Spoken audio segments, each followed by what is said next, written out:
listening to? That sound you're hearing? It's a Clark's nutcracker, a bird that lives high up in pine forests, like in the Sierra Nevada mountains. And it sounds like we're hearing several of them. They sound a bit like crows or obnoxious scrub jays in my backyard. Yeah.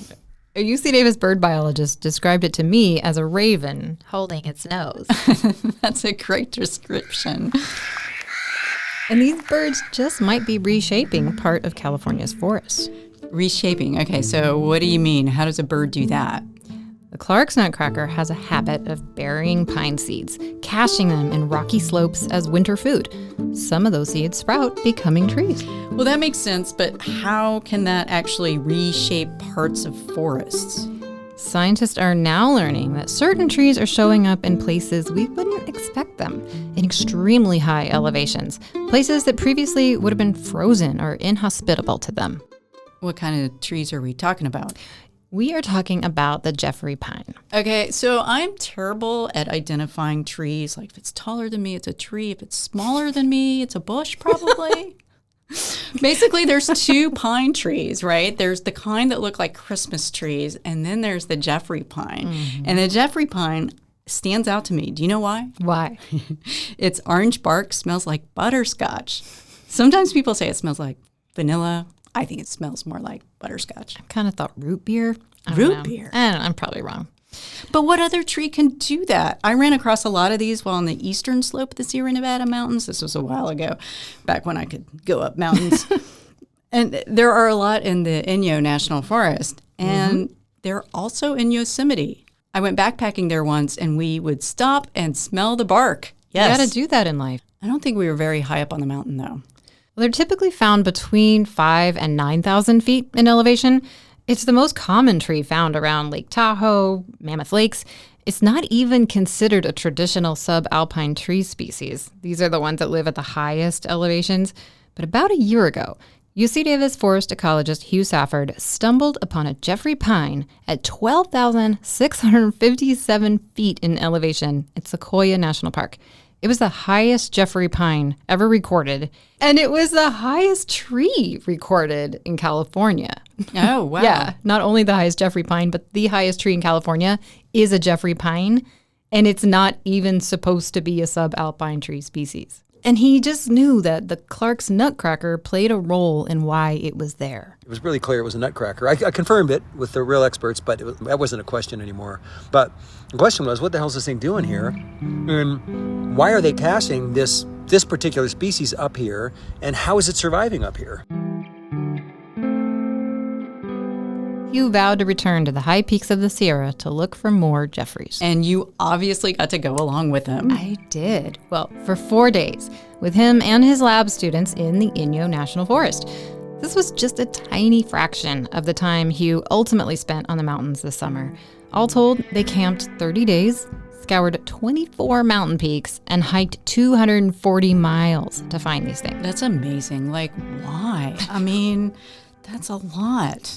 Yes. That's like a real lot. That's a lot.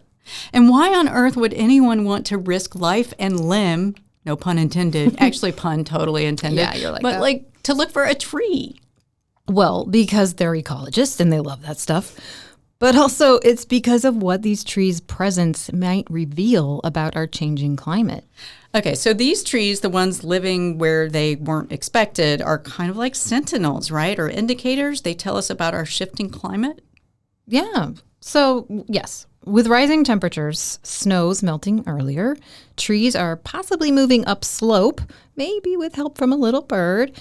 Hugh says if you want to understand what's happening with climate change, you have to look at Earth's extremes, like the poles and the mountains. And we'll talk about your climb to those extremes in this episode of Unfold. Coming to you from UC Davis, this is Unfold. I'm Amy Quinton. And I'm Kat Kerlin.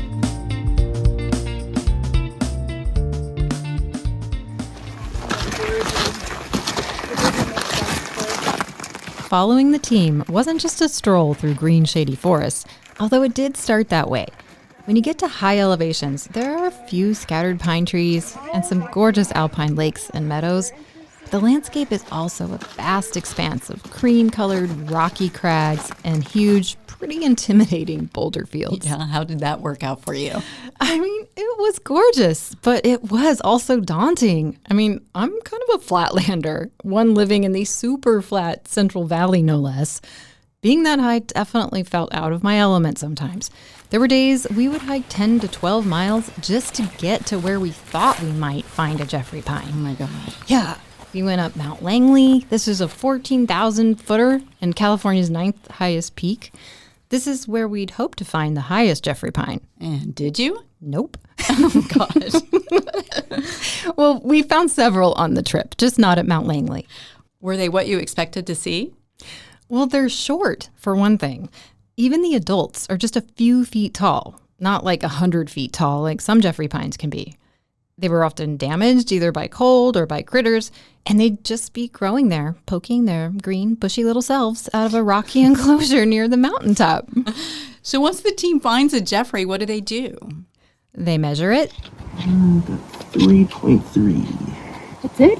Log its coordinates, check its condition, and many of these Jeffreys have no cones. Sachi Srivastava, a UC Davis master's student who led the field work with Hugh, says few high-elevation Jeffrey pines do. Life up there is hard. Like nothing's doing its very best. That might change with a warming planet, but for now, Hugh says many of these Jeffrey pine seedlings are not all that excited about being there. This is way above where they want to be. It would be like taking someone's child and dropping them off in Greenland. Hey, you're going to be fine. Don't worry about it. Oh, my God. That's hysterical. I mean, it's sad, but it's hysterical. The trip sounds so grueling, and you get up high and you see these little bitty things struggling to survive. I mean, why not use modern technology, AI, remote sensing, satellites, rather than trekking 240 miles over the summer? You know, we talked a lot about that, especially on the last night of the journey. You have to ground-proof it. Hugh explains why modern technology, while super helpful, super powerful, it just doesn't provide the full picture of what's happening at these elevations. You can't see these baby Jeffrey pines from satellites. It's impossible. We can't even barely see them walking by them. You saw a bird serendipitously caching. Well, a machine's going to pull that off? You saw a bird caching, so burying its seeds for winter. I guess this brings us back to the Clark's Nutcracker. Right. So let me set the scene for you. Actually, I'll let UC Davis bird biologist Mike Mahoney set the scene. We are currently on Joe Devil Peak, and we've been working our way slowly up slope, looking for Jeffrey pines, and we've heard Clark's Nutcrackers the whole morning, and we had at least a couple of them on the lower slope. But then suddenly, Mike goes still and alert. He's like a bird dog looking up at the sky. He sees the Clark's Nutcracker? Not only does he see one, but he sees one drop its cache. So he beelines it for the cache, and as he's digging for the seeds, at least 6 nutcrackers begin to call, loudly, like they were launching an emergency action plan. Here's what it sounded like. And by the way, it was a windy day.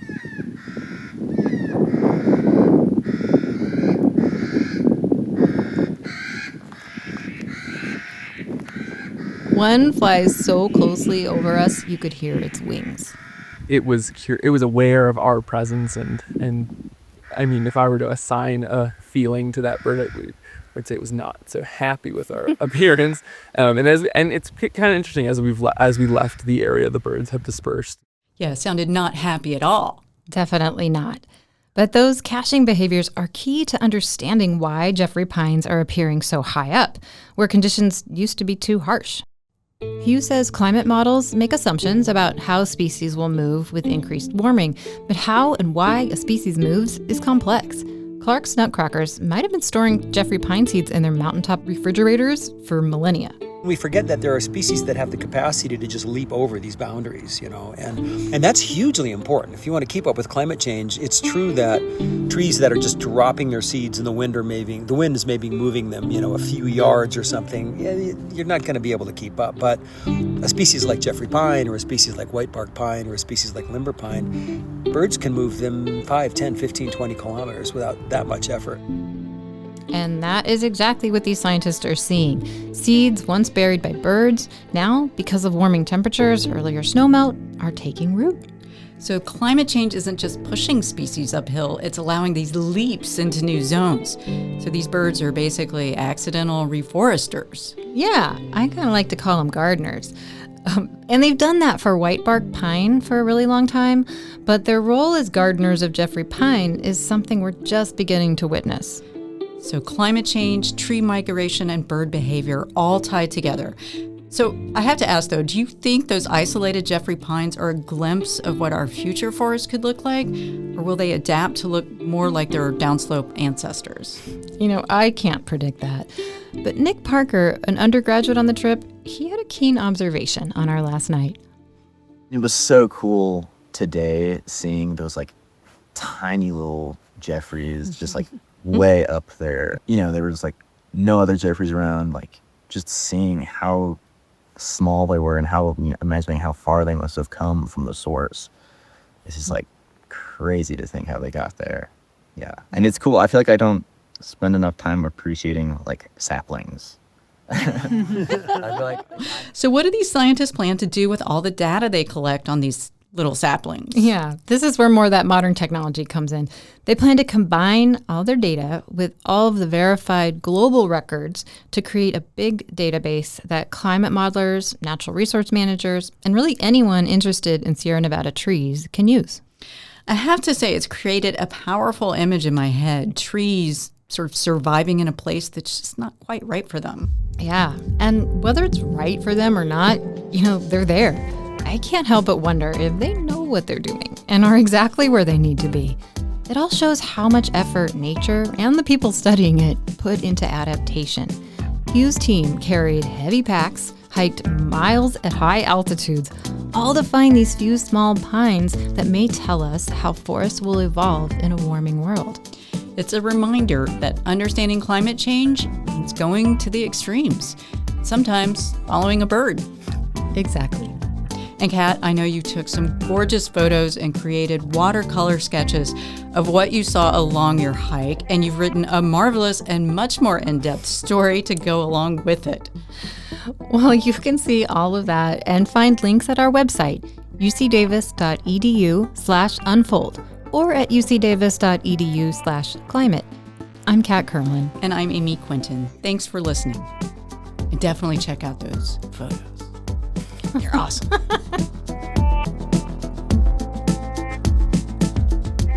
Unfold is a production of UC Davis. Original music for Unfold comes from Damien Verrett and Curtis Jerome Haynes. Additional music comes from Blue Dot Sessions.